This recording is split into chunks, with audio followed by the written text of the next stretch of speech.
20.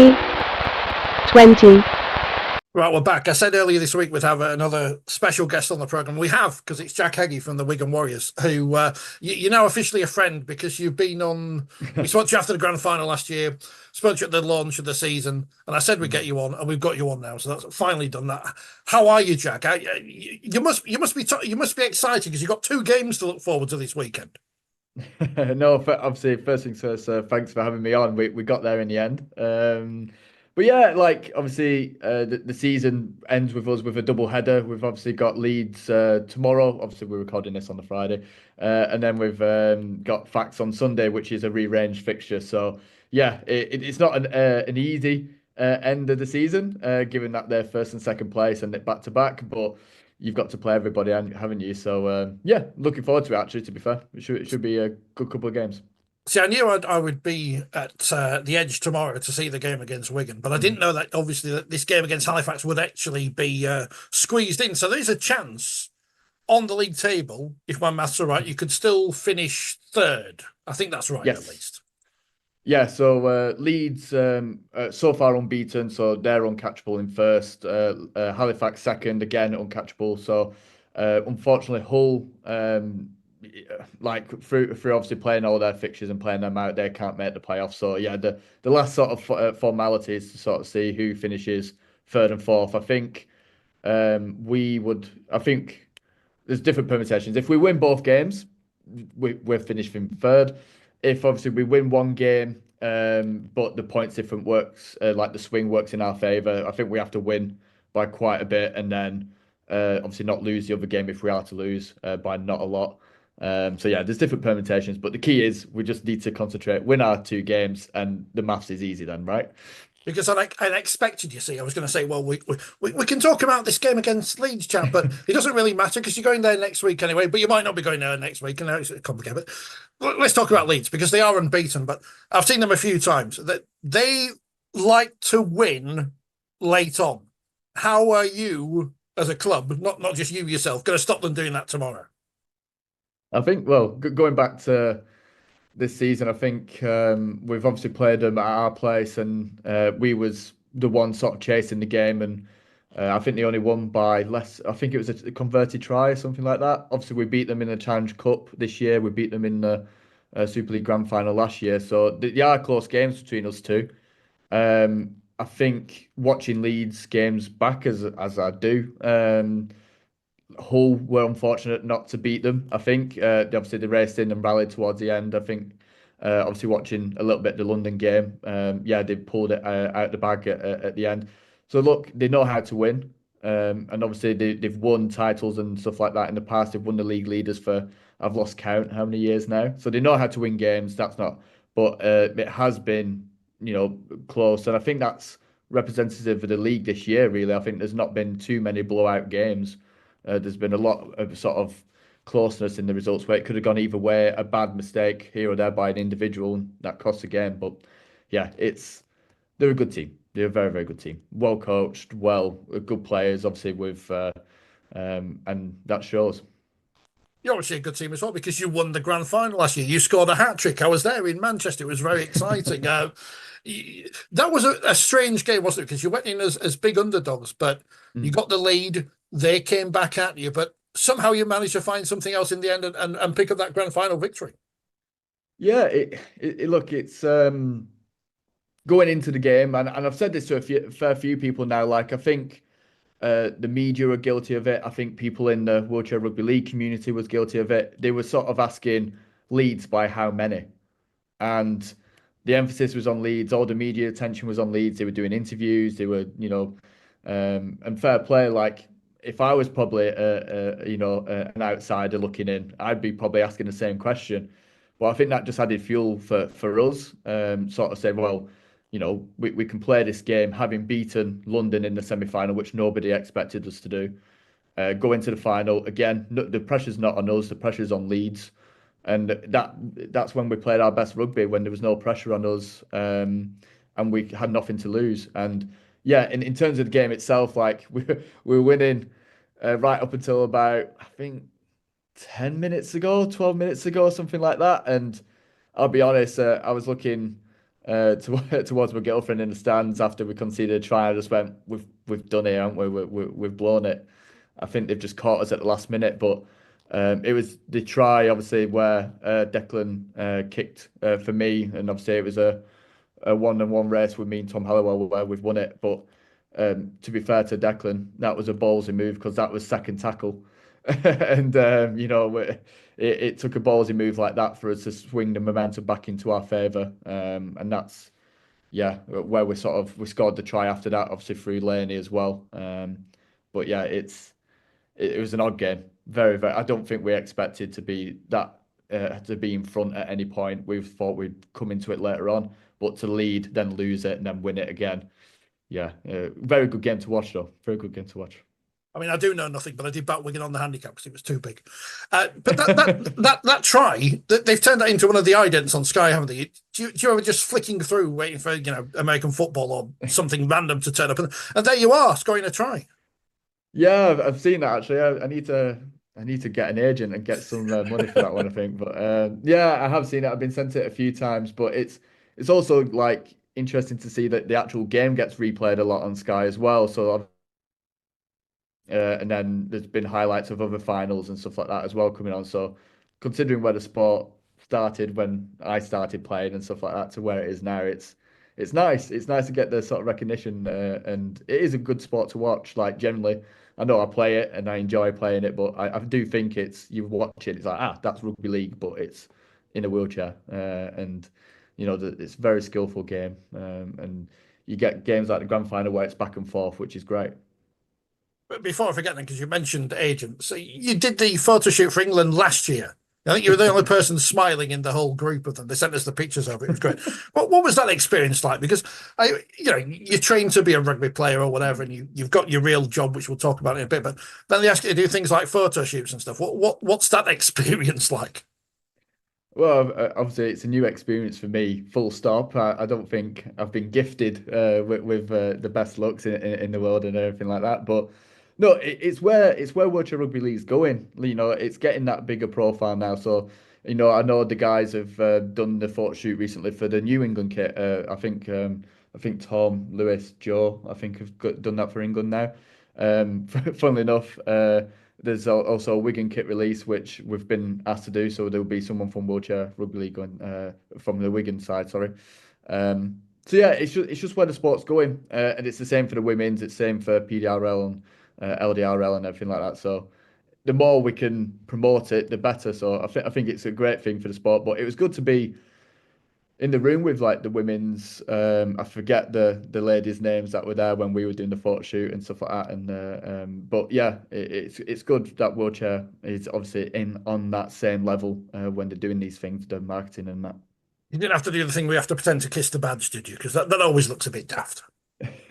I did. Oh. I look. To be fair though, I look They didn't daft send doing us it that one though. anyway. Go I on. look. I look daft doing it. I've got the photos. To be fair, and the kit looks great and everything like that. But whether they invite me back from a personal perspective, I don't know. How did you? The question I should have asked after you mentioned before was, how did you get involved in wheelchair rugby league in the first place? How did you end up in a chair and just chucking a ball around?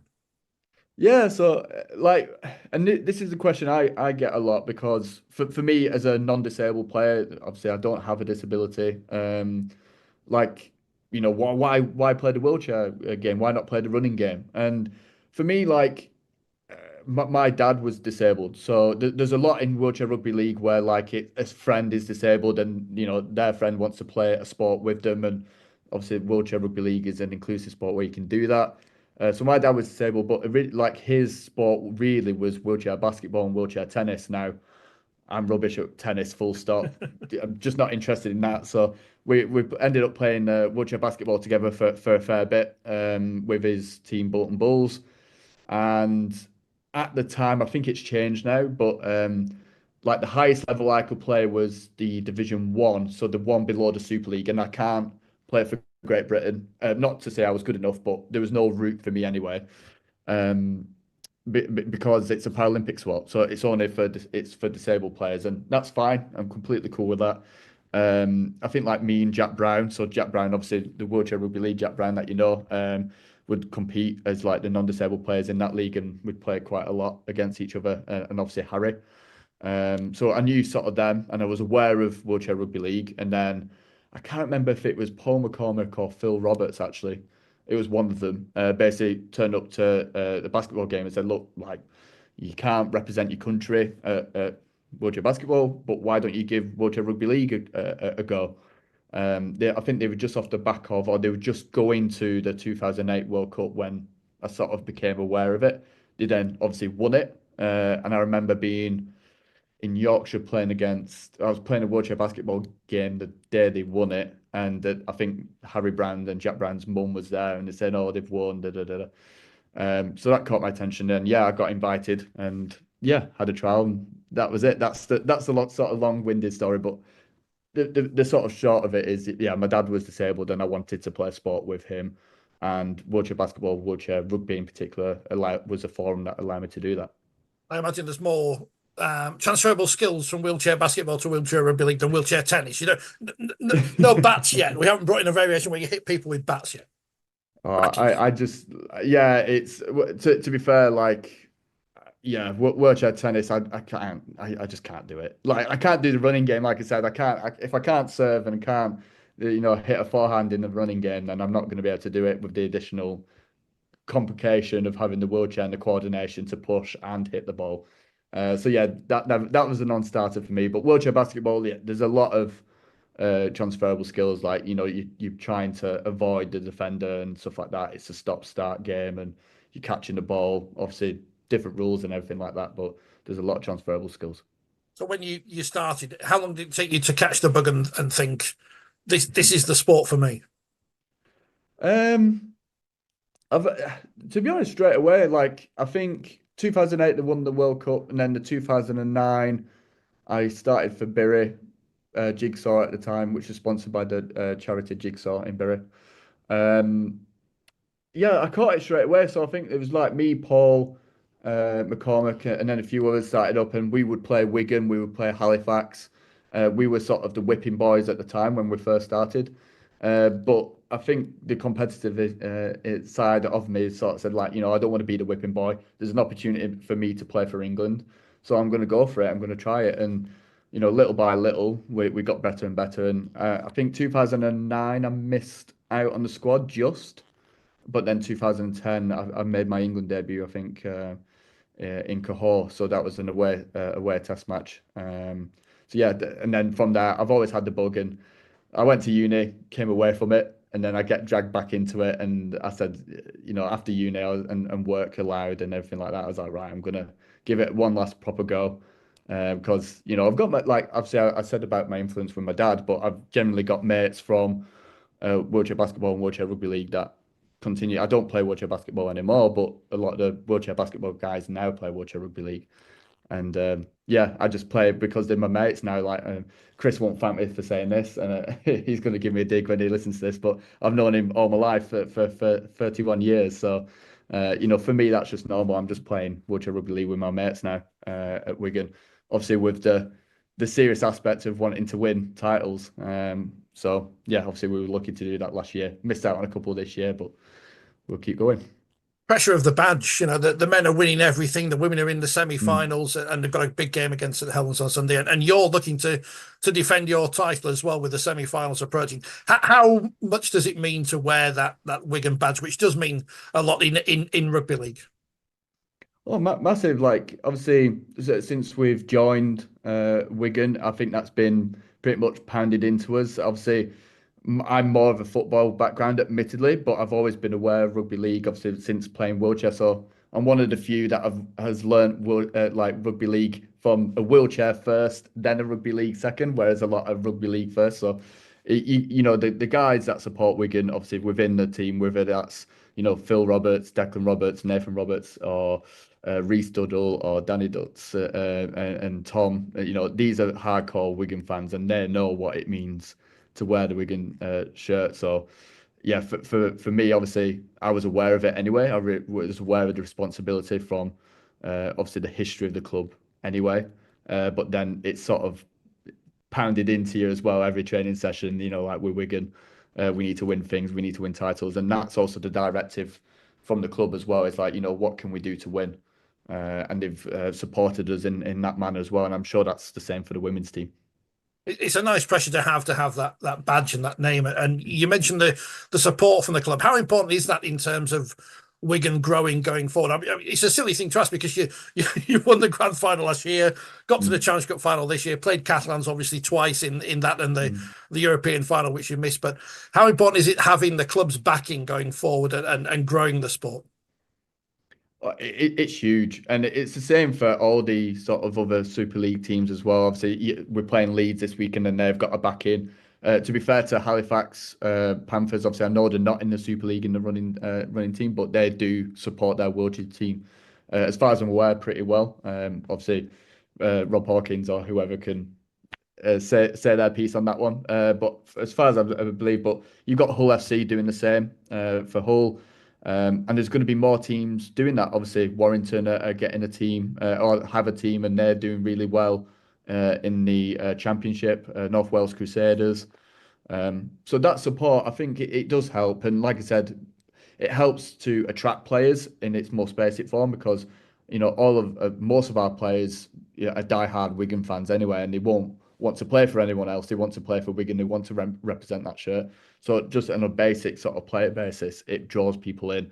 But then also it's the fact that we've got a great facility at Robin Park, which we probably wouldn't have access to without playing for Wigan. And it's a great facility. We've got the tennis centre, and we basically draw back all the tennis nets and play across 4 tennis courts. And obviously that's where the England international's been played on the 26th, if I've got my date right, I think. So yeah, without Wigan's backing, we just wouldn't have that, and it's moved us on as a club massively. You played in the Challenge Cup final on the new pitch, the new super pitch. What was that like compared to just playing on a regular sports hall? Yeah, so I actually got a little bit of experience of it just before the Leeds international where England played France in Leeds. Sorry, so it was there as well. So I'd experienced it there. It's good. It's fine. I think when we trained on it the night before the international England versus France, and it was a little bit dusty because it just laid it and stuff, and we was a bit like, oh God, this could be a bit of an issue. But yeah, once it's cleaned and everything like that, it's absolutely fine. It's a good bit of kit, to be fair.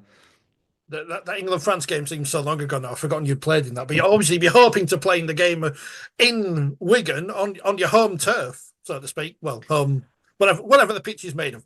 Against France, there's so many big games coming up. This is the exciting time, is it, for wheelchair rugby league? Yeah, 100%. Just to clarify, I missed out just at the last minute on the squad. I was there as part of the training squad, but didn't quite make the match day one. I'm double checking my brain to think. But the aim is to be in the match day squad for this one, so it's always forgiven. Don't worry.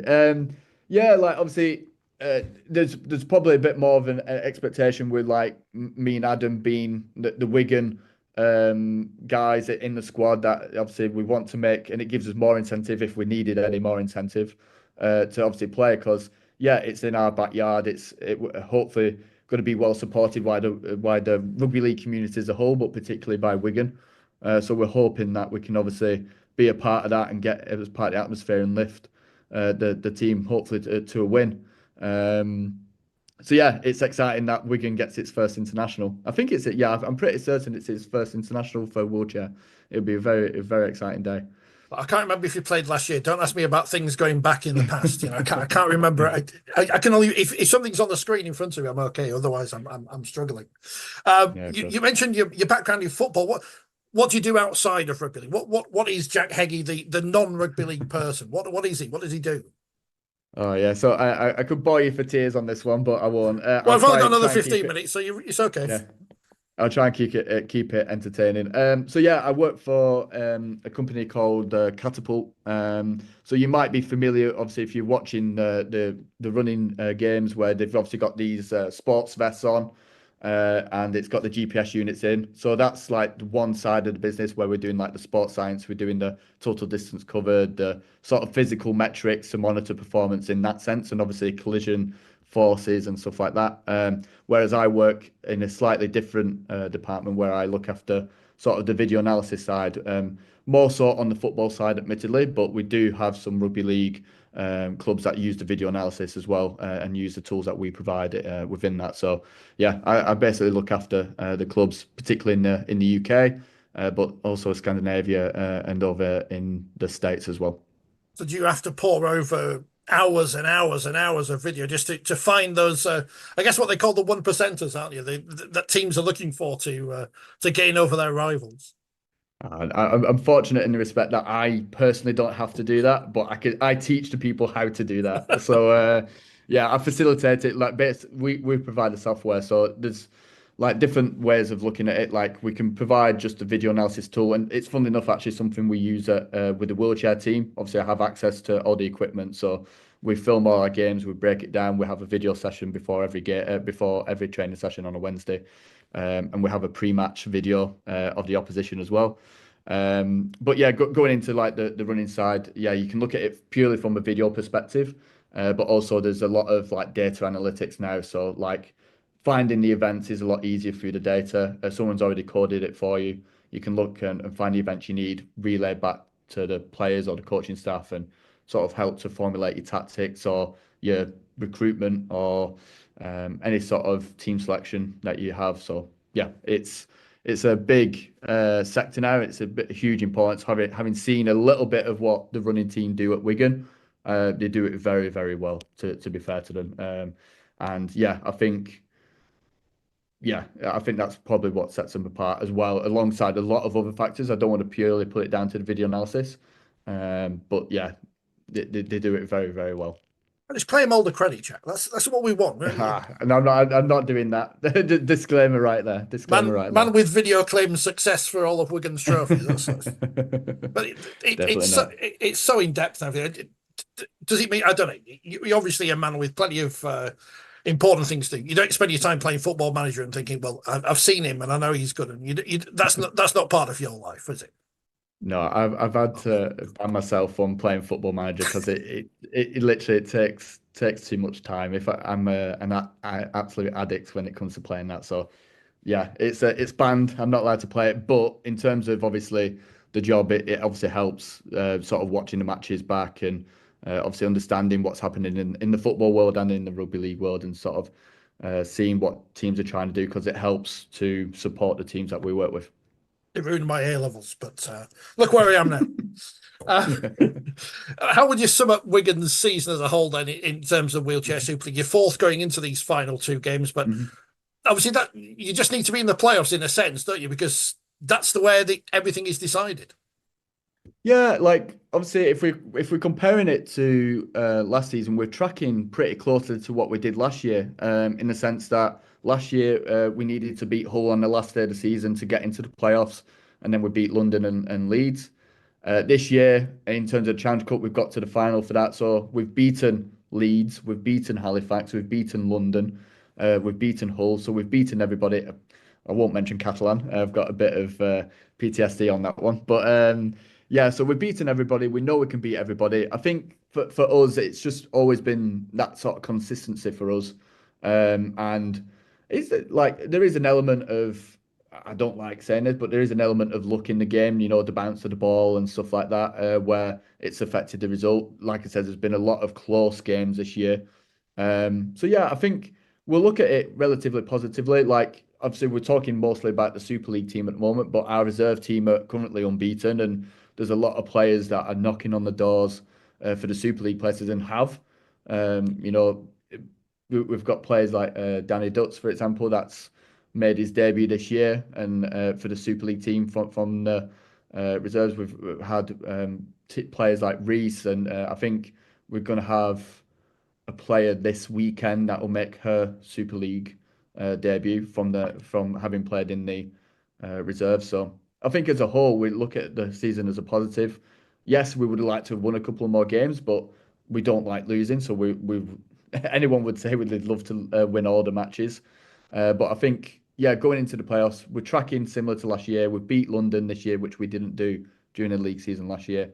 And like I said, in the playoffs, anything can happen. And we're looking forward to using these two games to sort of bed a few things in before going into the playoffs. luck is a strange concept because it's almost as if people won't want to admit it exists because it almost takes away Mm. from hard work, effort, Yeah. talent, all the controllable things. Mhm. You'd like to think you can get on top of, but you can't control, as you say, the ball bounces the wrong way. You can Mhm. say, "Well, I put spin on that kick," but everyone will say, "No." Yeah. How how do you deal with luck? Because it can be the difference between winning and losing. Obviously, Mhm. you want to win every game, but as I say, sometimes things don't go your way that are nothing to do with anything anyone can control.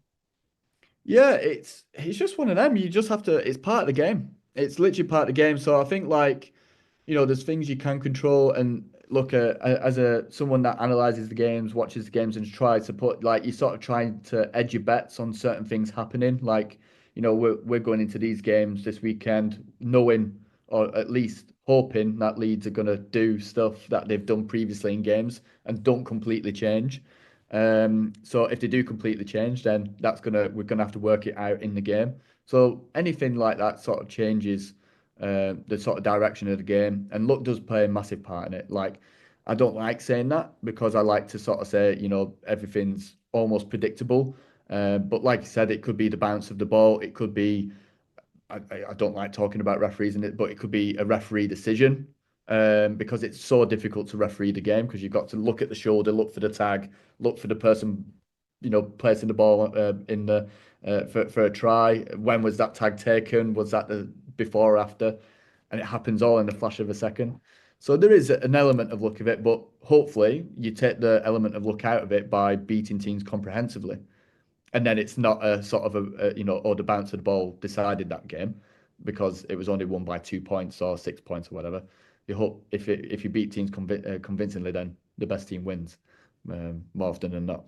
Yeah, if you complete your sets, if you don't drop the ball, if you tackle well, Mm. and all those things that you Control the can. So, controllables. yeah.